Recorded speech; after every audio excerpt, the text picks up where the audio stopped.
तो आज आम ग्रामर पर्सन प्योर ग्रामर जोटा स्टार्ट करवा। तो कौन कौन आम पढ़ले एपर्यंत आम पढ़ले अक्षर बा वर्ण,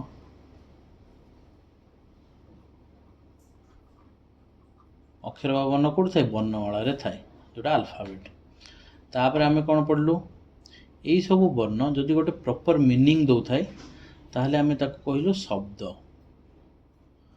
अच्छा, शब्द को आउ कौन कह जाए शब्द बा प्रातिपदिक।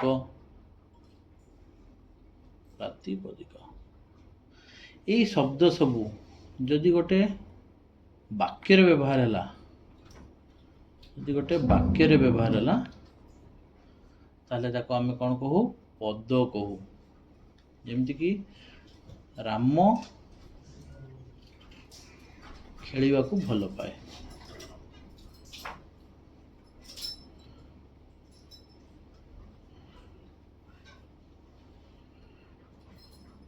इति राम गोटे पद, खेलिबा को गोटे पद, भल गोटे पद, पाए गोटे पद, सबू गुड़ाक गोटे गोटे पद, सबू पद भिन्न भिन्न। जमी इंग्लीश रे गोटे सेंटेंस तार पार्ट्स ऑफ स्पीच से सब गुड़ाक कौन 8 भाग विभक्त कर सेमती या ओडिया ग्रामर रे भी ग्रामर सब सामान, इंग्लीश और ये तार कोर कॉन्सेप्ट सब सामान। सेमती ओडिया रे भी जो पद सब व्यवहार होची ताको 5 भाग विभक्त कर कौन कौन ना गोटे हूँ विशेष्य, जोड़ा तुम इंग्राजी रे इंग्लीश मीडियम पिला मुझे इंग्लीश सहित मिसई कहूँ जोटा कि नाउन। तापर हूँ विशेषण जोड़ा हूँ एडजेक्टिव है ना। आ गोटे कौन सर्वनाम जोड़ा हूँ प्रोनाउन। आ गोटे हूँ क्रिया जोड़ा हूँ भर। आ गोटे हूँ अव्यय, अव्यय माने न व्यय अव्यय। एथिरे तमर गला प्रिपोजिशन गला, कंजक्शन गला, इंटरजेक्शन ये सब गला। ठीक अच्छे। अच्छा, तेणु कौ पदटा कौन आज आम विशेष्य पार्टा को पढ़ा। अच्छा, ये जो सेंटेंस केते गुड़ा मुझे लिखी ये देख रामचंद्र को देख, ये गोटे कौन गोटे व्यक्ति विशेष नाम को बुझाऊँ, गोटे नाम को बुझाऊँ। हिमालय ये भी गोटे कौन गोटे ना को बुझाऊँ। ये गोटे कौन पर्वत, ये जो ना गुड़ाक समष्टि गोटे जाति को बुझाऊँ। पर्वत गोटे जाति, से पर्वत जातिर लोक ये दयालु राजा थिले, ये राजाटा कौन ये गोटे जाति, ये गोटे जाति। बहुत राजा, राजा को जो जाति अच्छी बहुत राजा, से भितर रामचंद्र जन राजा, सी जन ना गोटे रामचंद्रटा गोटे नाम, किंतु ये गोटे है जाति। सेमती पर्वत गोटे जाति, से हिमालय हूँ तार गोटे नाम। सुना, सुना एक मूल्यवान धातु, धातु गोटे जाति, सुना गोटे हूँ तार वस्तु। साधुता एक महत् गुण, ये साधुता को लक्ष्य कर गोटे गुण को सूचौचे है। श्रीकृष्ण ये गोटे नाम को सूचौचे। तेणु जो पदरे कौन सी व्यक्ति जाति वस्तु गुण क्रिया ये सबूर नाम को बुझाऊँ ताकू विशेष्य पद कहती। सिंपल भाषा रे जमती आम नाउनटा कहूँ, noun is a naming word, noun is a naming word. कहार कहार नाम दिए ना पर्सन प्रॉपर नाउन, ये जमती ताको आम भाग करचु सेमती एठी ओडिया ग्रामर रे भी सेमती व्यक्ति जाति वस्तु गुण क्रिया ये सब को नहीं कि विशेष्य पद गठित। तेणु कौटा कौ प्रकार विशेष्य चल देखा। जमती हूँ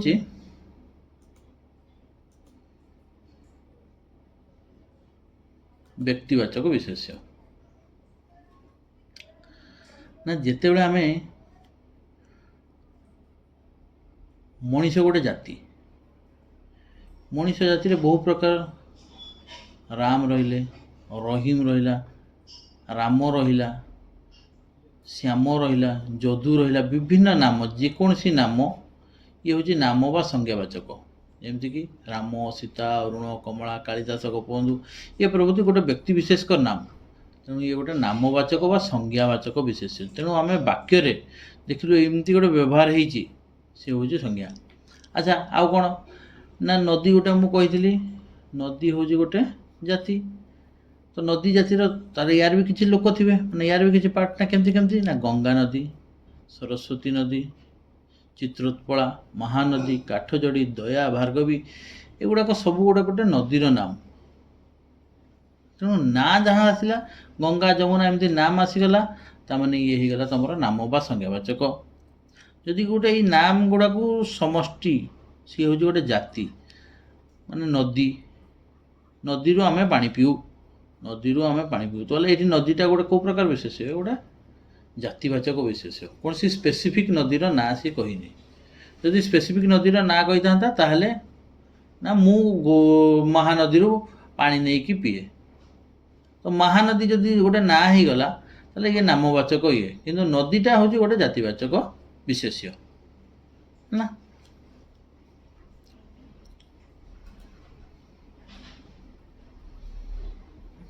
ଏମିତି ଏଠି କିଛି ଏକ୍ଜାମ୍ପଲ୍ ଦେଖ। ହିମାଳୟ, ହିମାଳୟ ପର୍ବତମାଳା। ହିମାଳୟଟା ଗୋଟେ ନାମବାଚକ ବା ସଂଜ୍ଞାବାଚକ, କିନ୍ତୁ ପର୍ବତଟା ଗୋଟେ ଜାତିବାଚକ। ପର୍ବତ କହିଲେ ଆମେ ଗୋଟେ ଜାତିକୁ ବୁଝୁଛୁ, ଆଉ ସେ ପର୍ବତ ଜାତିର ଗୋଟେ ପାହାଡ଼ ହେଉଛି ହିମାଳୟ। ଆଲ୍ପସ୍ ଅଛି, ରକି ପର୍ବତମାଳା ଅଛି। ତେଣୁ ରକି ପର୍ବତମାଳା ବହୁ ଦୀର୍ଘ, ଏମିତି ଯଦି ବାକ୍ୟ ବ୍ୟବହାର ହେଲା, ରକି ଏଇଠି ରକି ପର୍ବତମାଳାଟା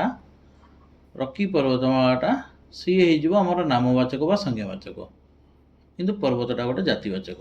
ସେମିତି ଗାଈ, ଗାଈ ଗୋଟେ ଏକ ଜାତିର ପଶୁକୁ ବୁଝାଏ।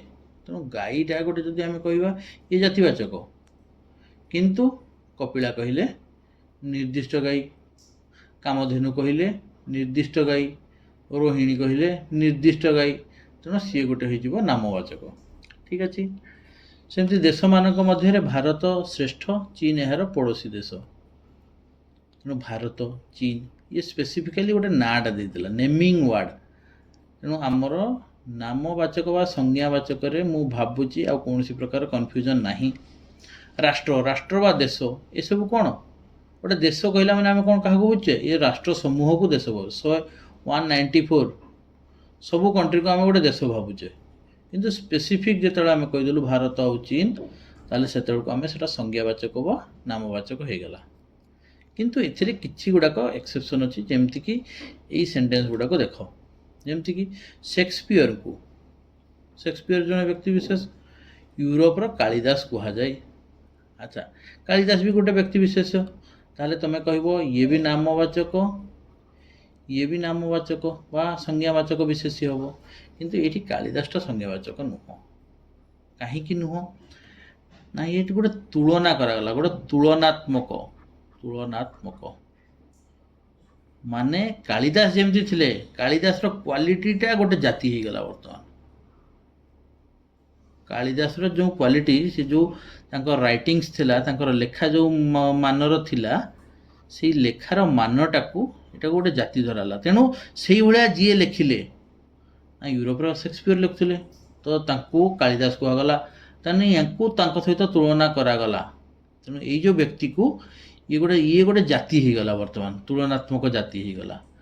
ତେଣୁ ଏଇ ଯେଉଁ କାଳିଦାସଟା ଇଏ ହେଇଗଲା ଆମର ଜାତିବାଚକ ବିଶେଷ୍ୟ, କିନ୍ତୁ ସେକ୍ସପିୟର ସଂଜ୍ଞାବାଚକ ବିଶେଷ୍ୟ।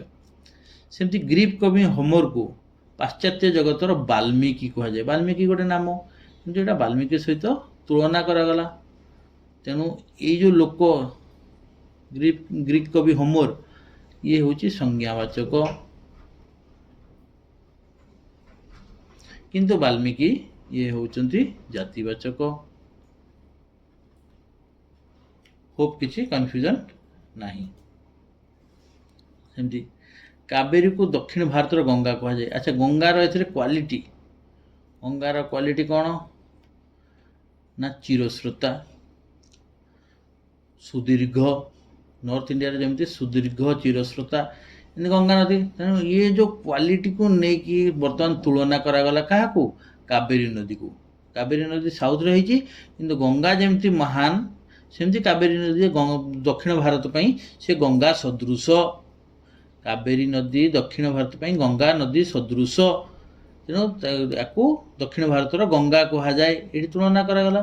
ତେଣୁ ଏଇ ଯେଉଁ ଗଙ୍ଗା କୁହାଗଲା, ଯଦିଓ ବି ଗଙ୍ଗା ନଦୀଟା ହେଉଛି ଗୋଟେ ନାମବାଚକ, କିନ୍ତୁ ଏଇ ବାକ୍ୟରେ ଯେଉଁଭଳି ଭାବରେ ତାକୁ ବ୍ୟବହାର କରାଗଲା ତାକୁ ଆମେ କହିବା ଜାତିବାଚକ ବିଶେଷ୍ୟ, ୟାକୁ କହିବା ନାମ ବା ସଂଜ୍ଞାବାଚକ ବିଶେଷ୍ୟ। ମାର୍ଟିନ୍ ଲୁଥର କିଙ୍ଗ ଥିଲେ ଆମେରିକାର ଗାନ୍ଧୀ। ଗାନ୍ଧୀଙ୍କର କ୍ୱାଲିଟି ସହିତ ତୁଳନା କରାଯାଉଛି। ଗାନ୍ଧୀ କ'ଣ ନା ଗାନ୍ଧୀ ହେଉଛନ୍ତି କ'ଣ ଅହିଂସା, ସତ୍ୟ, ଆଦର୍ଶ,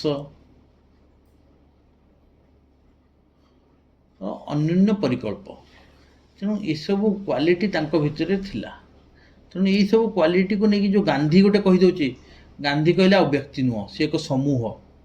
ଯେତେବେଳେ ସମୂହ ସ୍ୱାର୍ଥ ମାନେ ସମୂହ ଭାବରେ ସେ ଗୋଟେ କଲେକ୍ଟିଭ ଭାବରେ ତାଙ୍କୁ ଜଣାଗଲା ଯେ ଗାନ୍ଧୀ ଥିଲେ, ତା ଅର୍ଥ ମାନେ ତାଙ୍କର ଏଇ କ୍ୱାଲିଟିକୁ ନେଇକି ଆମେ ଗୋଟେ ସେଟାକୁ ଜାତି କରିଦେଲୁ। ତେଣୁ ଏଇ କ୍ଷେତ୍ରରେ ଇଏ ହେଉଛି ଜାତିବାଚକ ବିଶେଷ୍ୟ, ଇଏ ହେଉଛି ସଂଜ୍ଞାବାଚକ। ଠିକ୍ ଅଛି। ଆଚ୍ଛା, ବର୍ତ୍ତମାନ ନେକ୍ସଟ ଆସିଲେ ଆମେ ଥାର୍ଡ଼ଟା ବସ୍ତୁବାଚକ। ସଂଜ୍ଞାବାଚକ ଆମେ ପଢ଼ିଦେଲେ, ଯେଉଁଗୁଡ଼ାକ ସିଧା ନାଁ ଅଛି ସେ ସଂଜ୍ଞା, ତାଙ୍କର ଜାତି ସେଇଟା ହେଉଛି ଜାତିବାଚକ ବିଶେଷ୍ୟ। ଏବେ ଆସିଲେ ଆମେ ଥାର୍ଡ଼ ପାର୍ଟ, ଯେଉଁଟା ହେଉଛି ବସ୍ତୁବାଚକ ବିଶେଷ୍ୟ। ବସ୍ତୁବାଚକ ବିଶେଷ୍ୟ କ'ଣ ନା ଯେଉଁଟା କୌଣସି ବସ୍ତୁ ବା ପଦାର୍ଥର ନାମକୁ ବୁଝାଉଛି। Very simple.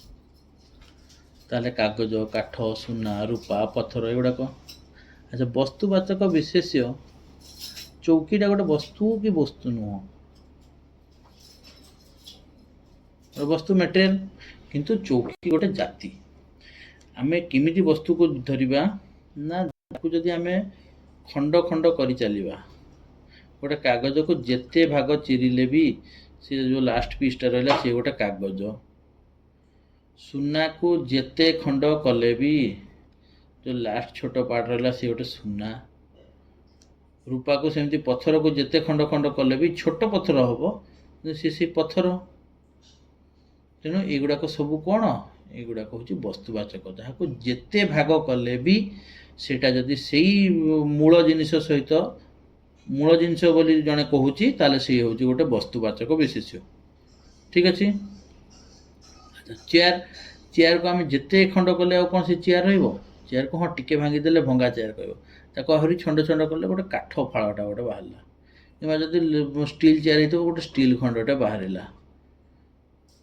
ତେଣୁ ଚୌକି କହିଲେ ସେଟା ହେଲା ଗୋଟେ ବସ୍ତୁବାଚକ ବିଶେଷ, ମାନେ ଯେଉଁ ଜାତିବାଚକ ବିଶେଷ୍ୟ, ସେ ବସ୍ତୁବାଚକ ନୁହଁ। ଏଇଠି ଗୋଟେ ପିଲାମାନେ ଜେନେରାଲି ଭୁଲ କରନ୍ତି ନା କାହିଁକି ନା ଯେମିତି ଜାତି ଭିନ୍ନ ଭିନ୍ନ ଜାତିର ଥାଏ, ସେମିତି ଚୌକି ବହୁତ, କାଠ ଚୌକି ଥାଇପାରେ, ଷ୍ଟିଲ୍ ଚୌକି ଥାଇପାରେ, ପଥରର ଚୌକି, ଯେଉଁ ପଥରକୁ କାଟିକି ଯେଉଁ ଚୌକି କରିଥିଲେ, ଯେମିତି ଖଣ୍ଡଗିରି ଉଦୟଗିରିରେ ତୁମେ ଦେଖିପାରିବ ପଥରର ଚୌକି।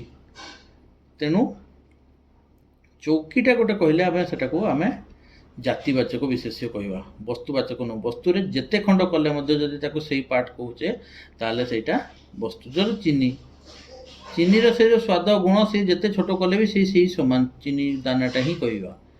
ତେଣୁ ସେଗୁଡ଼ାକ ହେଉଛି ଗୋଟେ ଗୋଟେ ବସ୍ତୁବାଚକ ବିଶେଷ୍ୟ। କିନ୍ତୁ ଚୌକି, ଖଟ, ଖଟକୁ ଯେତେ ଖଣ୍ଡ କଲେ କ'ଣ ଖଟ କହିବା? ଖଟ କହିବାନି। ତେଣୁ ଏଗୁଡ଼ାକ ହେଉଛି ଜାତିବାଚକ। ଏଇଠି ମିନିମମ୍ କନଫ୍ୟୁଜନ୍ ରୁହେ, ତାକୁ ଯଦି ଆମେ ଏଇଠି ବୁଝିପାରିଲେ ତାହେଲେ ବହୁତ ଭଲ ହେଲା। ତାପରେ 4 ନମ୍ବର ପାର୍ଟ ହେଉଛି ଗୁଣବାଚକ ବିଶେଷ୍ୟ। ଗୁଣବାଚକ ବିଶେଷ୍ୟ କ'ଣ ନା ଯେଉଁଟା କୌଣସି ଗୋଟେ ଗୁଣକୁ ବା ଅବସ୍ଥାକୁ ବୁଝାଉଥାଏ, ଯେମିତି ସାଧୁତା, ଧୈର୍ଯ୍ୟ, ଉତ୍ସାହ, ନେତୃତ୍ୱ, ନମ୍ରତା, ସୌନ୍ଦର୍ଯ୍ୟ, ପାଣ୍ଡିତ୍ୟ, କ୍ଷମା, ପ୍ରୀତି, ଦୟା, ଏସବୁ ଜିନିଷ ଗୋଟେ ଗୋଟେ ମଣିଷର ସ୍ୱଭାବ, ଗୁଣ, ଏସବୁକୁ ବୁଝାଉଛି। ତେଣୁ ଇଏ ଗୋଟେ ହେଉଛି ଗୁଣବାଚକ ବିଶେଷ୍ୟ। ତାପରେ ଆମେ 5 ନମ୍ବର ହେଉଛି ଆମର କ୍ରିୟାବାଚକ ବିଶେଷ୍ୟ। ଆଚ୍ଛା, କ୍ରିୟାବାଚକ ବିଶେଷ୍ୟ କ'ଣ?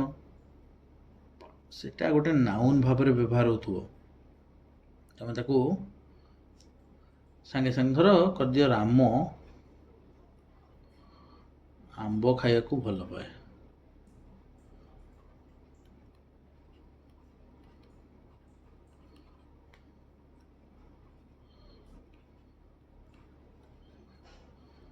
ଏଠି ଭର୍ବ କିଏ ନା ଭଲ ପାଏ। ଯଦି ତୁମେ ଖାଇବାଟା ବି ଗୋଟେ ଭର୍ବ, ଖା ଧାତୁ, ଧାତୁରୁ ତିଆରି, ତ ଖାଇବାଟା ଏଠି କିନ୍ତୁ ମାନେ ଭର୍ବ ବିଷୟରେ ୟୁଜ୍ ହେଇନି। ତାକୁ ଯଦି ଇଂଲିଶରେ ଇଏ କରିବ ସେ କେବେ ବି ପ୍ରାଇମେରୀ ଭର୍ବ, ମେନ୍ ଭର୍ବ ହେଇନଥିବ। ଯେମିତିକି ୟାକୁ ଆମେ କ'ଣ କହିବା, Ram loves to eat mangoes। प्रकृत ये हूँ लव, ये हूँ प्राइमरी बा मेन भर्ब। टू इट ये इनफिनिटिव, इनफिनिटिव प्लस भर्ब। तेणु ये जो ये को हिसाब रे यूज होची, गोटे नाउन हिसाब रे। Ram loves mangoes, sentence is okay. Ram भल पाए, सेंटेंस बुझा पड़ुची। या बिना भर्ब बिना कौन वाक्य हो पार कि? खाइबा को बिना भी आम ये सब जो खाइबा को उह्य रखा, आंब खाइबा को या जब उह्य रखा, ताहले मध्य मोर गोटे मीनिंगफुल सेंटेंस होची ना राम भल पाए। क्या भल पाए ना कौन भल पाए ना आंब खाइबा को भल पाए ना खाइबा को भल पाए ना कौन खाइबा को भल पाए ना आंब खाइबा भल पाए। मुझे या उह्य करी मुझे कौन कह सेंटेंसटा, राम भल पाए माने बुझा पड़ी। ये गोटे मीनिंगफुल सेंटेंस, हाँ मीनिंगफुल सेंटेंस। अच्छा कौन भल पाए ना खाइबा को भल पाए ना कौन खाइबा भल पाए ना गोटे आंब खाइबा भल पाए है। तेणु ये खाइबाटा हूँ ये हूँ गोटे क्रियावाचक विशेष्य। ये गोटे भर्ब नुह, क्रिया हिसाब से व्यवहार होना, मात्र यह एक क्रियावाचक विशेष्य। आउ कौन कौन ना जमी गमन, भ्रमण, चलवा, चाहाणी, खाइबा, पढ़ा। जदि मेन भर्ब हिसाब से यूज है नहीं ताले सेटा तुम जानीगल एटा क्रियावाचक विशेष्य। जदि जानीपारुन इंग्लिश मीडियम पिला सी टे मेंटाली तुम भावी ना इंग्लिश को ये करदेल, तुम से जानीज जे एटा कौ हिसाब से व्यवहार है। ठीक अच्छे, चलो नेक्स्ट। पिलाटीर पढ़ा सरी ना, पिलाटीर सरी ना, पिलाटीर डैश सरी ना। मुझे कह पिलाटीर सरी ना, ये गोटे किसी बुझा पड़ुची, माने किसी गोटे मिसिंग अच्छी, but still this sentence is a meaningful sentence. किसी गोटे मिसिंग अच्छी ना कौन सर नहीं पढ़ा सर कहले कौन ना the boy has not finished, कौन सारी the boy has not finished his studies, तार पढ़ा सारी ना, पिलाटी तार पढ़ा सारी ना। सेमती पिलाटी आंब खाइबा को भल पाए, यदि आंब खाइबा को लुचेई देवी ताले ये भी गोटे मीनिंगफुल सेंटेंस ना। पिलाटी भल पाए, कौन भल पाए ना खाइबा को भल पाए, कौन खाइबा को भल पाए ना आंब खाइबा भल पाए। तेणु ये जो खाइबाटा या बिना भी वाक्यटा आमर हो पार ना हो पारनी हो पार, तो ये एक्चुअली भर्ब हिसाब से यूज है, ये गोटे विशेष्य भाव में व्यवहार है। आ विशेष्यटा कौन ना विशेष्य क्रियावाचक विशेष्य। मु कहली टेबुल,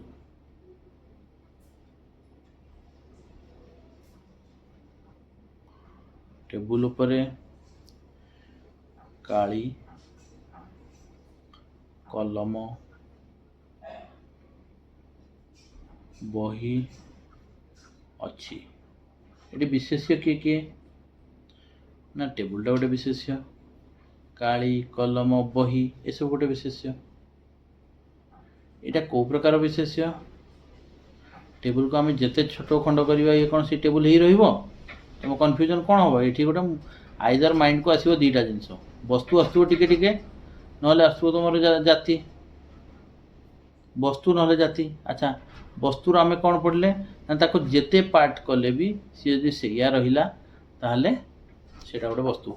टेबुल को आम जिते छोट छोट खंड कले टेबुल रही कि छोट खंडटा होगा काठ टेबुल जदि दो काठ पीसटा गोटे बाहर ताको के टेबुल कहबेनि।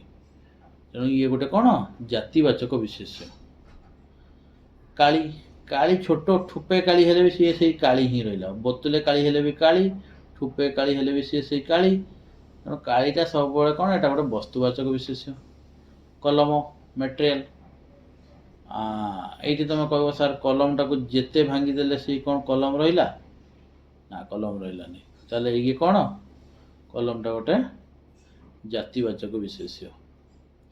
बही, बहीटा गोटे जातिवाचक विशेष्य। गीता बही, रामायण ये हूँ नामवाचक। कागज, कौर बही तैयारी कागज रू तैयारी ना, कागज गोटे हूँ वस्तुवाचक। କାଗଜଟା ଯେଉଁଥିରୁ ତିଆରି ସିଏ ହେଉଛି ଗୋଟେ ବସ୍ତୁବାଚକ, ସେଥିରୁ ତିଆରି ବହି, ବହି ଇଏ ହେଉଛି ଜାତିବାଚକ, ବୁଝିହେଲା। ଆଉ ବହିର ଯଦି ନାଁ ଦେଇଦେଲା ସିଏ ହେଲା ଗୋଟେ ନାମବାଚକ। ଏ ଗୋଟେ କ୍ୱେଶ୍ଚନ୍ରେ ଆମେ ବହୁତ ଗୁଡ଼ାକ ଜିନିଷ ମାଇଣ୍ଡକୁ ଆସିଗଲା। ଠିକ୍ ଅଛି, ହୋପ୍ ତୁମର ବିଶେଷ୍ୟ ବା ନାଉନ୍ ୟା ଉପରେ କୌଣସି ପ୍ରକାର ସନ୍ଦେହ ରହିନଥିବ। ତାପରେ ଆମେ ଅଦର ପାର୍ଟ ଅଫ୍ ସ୍ପିଚ୍ ବା ଅଦର ବିଶେଷ ବିଶେଷଣ ଏମିତି ସବୁ ଗୁଡ଼ାକ ପଢ଼ିବା। ତାପରେ ତାକୁ କଲେକ୍ଟିଭଲି ନେଇ କେମିତି OPSCରେ ଆଗରୁ କ୍ୱେଶ୍ଚନ୍ ପଚାରିଛି ସେସବୁ କ୍ୱେଶ୍ଚନ୍ ମୁଁ ସବୁ କ୍ୱେଶ୍ଚନ୍କୁ ପ୍ରାକ୍ଟିସ୍ କରିବି, କିଛି ଟେନସନ୍ ନେବାର ନାହିଁ। ଆମେ କେମିତି କ୍ୱେଶ୍ଚନ୍ ଆସୁଛି ତାକୁ କେମିତି ବ୍ରେକ୍ କରୁଛି ଆମେ ସବୁ କ୍ୱେଶ୍ଚନ୍କୁ ପ୍ରାକ୍ଟିସ୍ କରିବା। ହୋପ୍ ଆମର ଭଲ ମାର୍କ ରହିବ। ଚାଲ ବାଏ।